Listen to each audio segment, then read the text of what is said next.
Hello everyone, इस video में हम लोग प्रोसेस इन ऑपरेटिंग सिस्टम के बारे में पढ़ेंगे। और इसमें हम लोग क्या क्या पढ़ने वाले हैं कि प्रोसेस का क्या कॉन्सेप्ट होता है, प्रोसेस के क्या क्या कंपोनेंट्स होते हैं, प्रोसेस के स्टेट्स क्या होते हैं, ठीक है।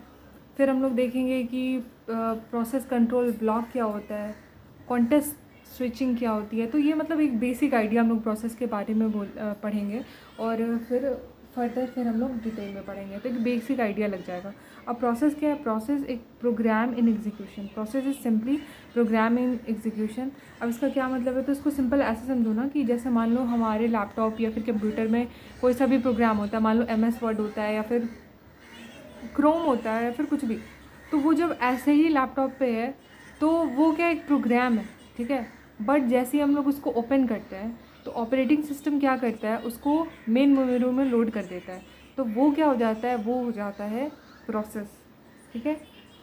प्रोसेस एक एक्टिव एंटिटी होता है, ठीक है। मतलब वो एक्टिव स्टेट में होता है, ठीक है। एग्जीक्यूट होता है वो प्रोसेस।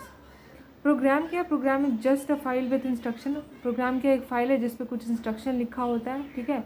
एक पर्टिकुलर सीक्वेंस में लिखा होता है जो कि एक स्पेसिफिक टास्क को परफॉर्म करता है। और ये जो है ना, एक एग्जीक्यूटेबल फाइल होता है। प्रोग्राम जो होता है वो एक एग्जीक्यूटेबल फाइल होता है। जब वो ऐसे तो वो पैसिव स्टेट में रहता है, ठीक है, यानी वो सेकेंडरी मेमोरी में स्टोर होता है। बट हम उसको एग्जीक्यूट कराते हैं। जब वो एग्जीक्यूट करता है तो वो प्रोग्राम प्रोसेस बन जाता है। इसको इस ब्लॉक डायग्राम से हम लोग ज़्यादा अच्छे से समझ सकते हैं कि देखो, सबसे पहले प्रोग्राम जो है वो सेकेंडरी मेमोरी में यानी हार्ड डिस्क में स्टोर होता है। अब क्योंकि उस प्रोग्राम को हमको एग्जीक्यूट कराना है तो ऑपरेटिंग सिस्टम क्या करता है, उसको प्राइमरी मेमोरी यानी मेन मेमोरी में लोड करता है। तो जब ये प्रोग्राम इसमें लोड होता है तो वो बन जाता है प्रोसेस जो कि एग्जीक्यूट करता है। और वो जो एग्जीक्यूटिंग स्टेट होता है वो होता है process, program in execution. Hope so कि यहाँ तक क्लियर हुआ होगा प्रोसेस और प्रोग्राम, ठीक है। आगे हम लोग देखते हैं कि प्रोसेस के कंपोनेंट्स क्या क्या होते हैं, ठीक है, क्या क्या चीज़ों से प्रोसेस बना होता है। तो प्रोसेस में क्या होता है कि एक होता है प्रोग्राम कोड जिसमें इंस्ट्रक्शन लिखे होते हैं, ठीक है। दूसरा होता है डेटा सेक्शन जिसमें वेरिएबल, इनपुट, आउटपुट या फिर जो हम लोग प्रोग्रामिंग में पढ़ते हैं ग्लोबल वेरिएबल्स, वो सारी चीज़ें होती है। स्टैक में क्या होता है? टेम्परेरी डेटा स्टोर करा जाता है, जैसे फंक्शन कॉल हो गया, लोकल वेरिएबल हो गया, ठीक है, एड्रेसेस हो गया, तो वो सारी चीज़ें स्टैक में होती हैं। हीप में क्या होता है? हीप में डायनेमिक मेमोरी एलोकेशन होता है, यानी रन टाइम में जो स्टोरेज के लिए चाहिए होता है वो हीप में स्टोर होता है। फिर एक होता है प्रोग्राम काउंटर। प्रोग्राम काउंटर क्या होता है? ये बताता है कि नेक्स्ट कौन सा इंस्ट्रक्शन एग्जीक्यूट करना है।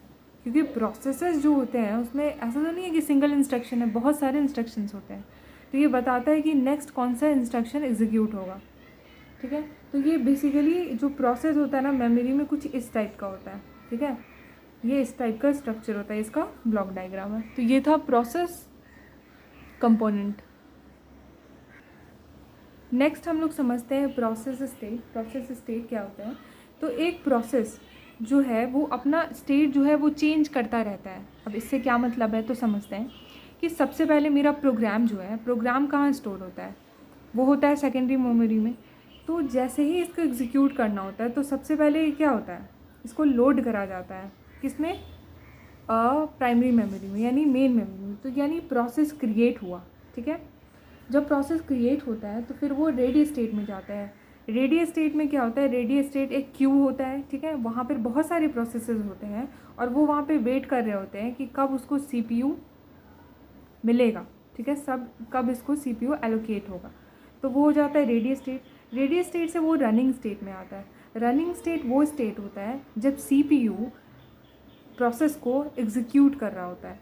जब वो पूरा एग्जीक्यूट कर चुका होता है तब यानी वो प्रोसेस टर्मिनेट कर जाता है, उसका काम ख़त्म हो जाता है। बट बीच में कुछ स्टेजेस आते हैं। मान लो कि रेडी टू रनिंग में गया, रनिंग में वो CPU एग्जीक्यूट कर रहा है, पर क्या हुआ कि कोई हाई प्रायोरिटी या फिर मल्टीटास्किंग हमको करना है, तो वहाँ पर क्या होता है कि CPU उस प्रोसेस, पुराने वाले प्रोसेस को वहीं इंटरप्ट कर देता है और दूसरे प्रोसेस को एग्जीक्यूट करने लगता है। तो ये एक स्टेज हो गया। एक और पास एक स्टेट होता है कि जब वो वेटिंग स्टेट में चला जाता है प्रोसेस।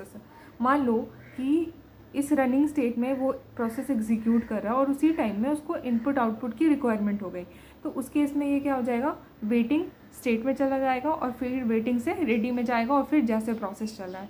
तो मेनली 5 स्टेट्स होते हैं प्रोसेस की, न्यू, रेडी, रनिंग, वेटिंग और फिर टर्मिनेट।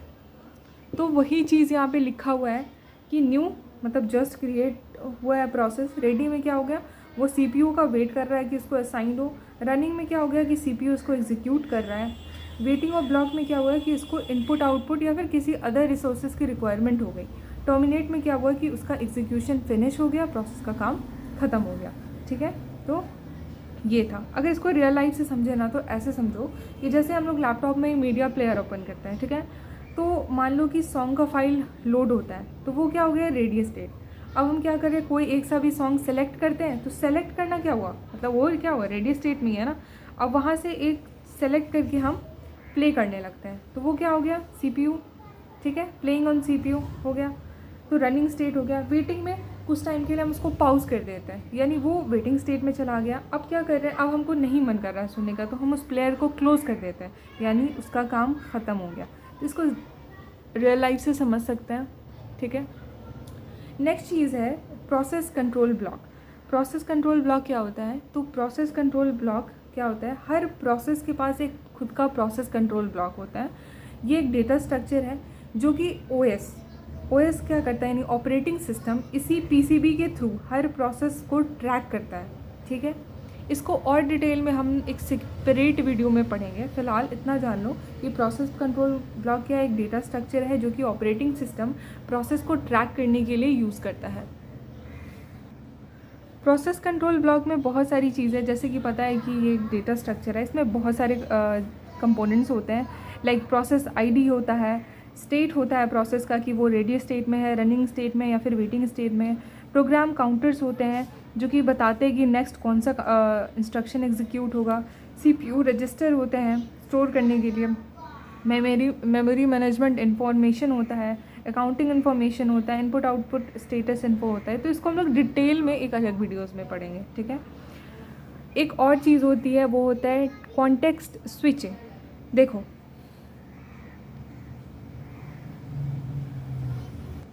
जब हम लोग प्रोसेस स्टेट पढ़ रहे थे तब ये चीज़ हम बताए थे कि कोई अगर हाई प्रायोरिटी का प्रोसेस आ जाता है तो ये स्विच कर जाता है, रनिंग से रेडी में चल जाता है। तो यहाँ पे एक स्विचिंग हुआ तो वो क्या हो गया, उसी को हम लोग कॉन्टेक्स्ट स्विचिंग कहते हैं। ठीक है, CPU switches between process using context switching. Processes के बीच में जो स्विचिंग होता है उसको कॉन्टेक्स्ट स्विचिंग कहते हैं। ठीक है, उसमें क्या होता है कि जो करंट प्रोसेस का स्टेट है कि वो कौन से स्टेट में है उसको वो PCB यानी प्रोसेस कंट्रोल ब्लॉक में सेव करता है और दूसरा प्रोसेस लोड कर लेता है। वो डिपेंड करता है कि अगर हाई प्रायोरिटी हो गया या फिर वहाँ पे मल्टीटास्किंग करना है या फिर कोई जैसे एक एल्गोरिदम है, राउंड रॉबिन एल्गोरिदम अगर लग रहा होगा या फिर किसी का टाइम क्वांटम पूरा हो गया होगा, तो वो सब चीज़ों पर डिपेंड करके वहाँ पर कॉन्टेक्स्ट स्विचिंग होती है। ठीक है, इसके वजह से ही मल्टीटास्किंग पॉसिबल है, एक साथ बहुत सारे काम हो सकते हैं। और अगर इन सब कॉन्सेप्ट को ना अगर हम लोग एकदम सिंपल रियल लाइफ एग्जांपल से समझे, जो भी चीज़ें अभी हम लोग पढ़ें कि प्रोसेस क्या होता है, प्रोग्राम क्या होता है, तो उसको इस तरह से समझें कि इमेजिन करो कि एक रेस्टोरेंट है, वहाँ पे शेफ़ किचन में है। ठीक है, तो हर जो ऑर्डर है, हर ऑर्डर क्या है, एक प्रोसेस की तरह काम कर रहा है और हर ऑर्डर का एक रेसिपी होता है। वो एक रेसिपी क्या है, प्रोग्राम है। रेसिपी क्या होता है, इंस्ट्रक्शन होता है, प्रोग्राम है। अब उस रेसिपी को अगर इम्प्लीमेंट करते हैं तो वो प्रोसेस बन जाता है। अब जो है शेफ़ जो है, ऐसा तो नहीं है कि एक डिश बनाएगा, वो मल्टीपल डिशेस बनाएगा। तो वो जो मल्टीपल डिशेस पे वो स्विच कर रहा है, वो स्विचिंग क्या है, कॉन्टेक्स्ट स्विचिंग है। और सारे ऑर्डर एक क्यू में मेंटेन होता है। ठीक है, हर कस्टमर का डिफरेंट ऑर्डर होता है, तो एक के बाद ऑर्डर होता है। तो वो जो है रेडी और वेटिंग का एग्जांपल है। तो ये सारा चीज़ था प्रोसेस के बारे में, सारे इन्फॉर्मेशन हम लोग डिस्कस कर लिए, जो भी कॉन्सेप्ट था। और रही बात PCB और जो है कॉन्टेक्स्ट स्विचिंग, इसको और डिटेल में हम लोग सेपरेट वीडियोज़ में पढ़ेंगे। So thanks for watching. और जो CPU शेड्यूलिंग होता है और ये क्या बोलते हैं डिफरेंट एल्गोरिदम जो है, उसकी वीडियो मैंने बना रखी है, तो आप जाके देखना। और वीडियो पसंद आए तो लाइक सब्सक्राइब करना। Thanks for watching.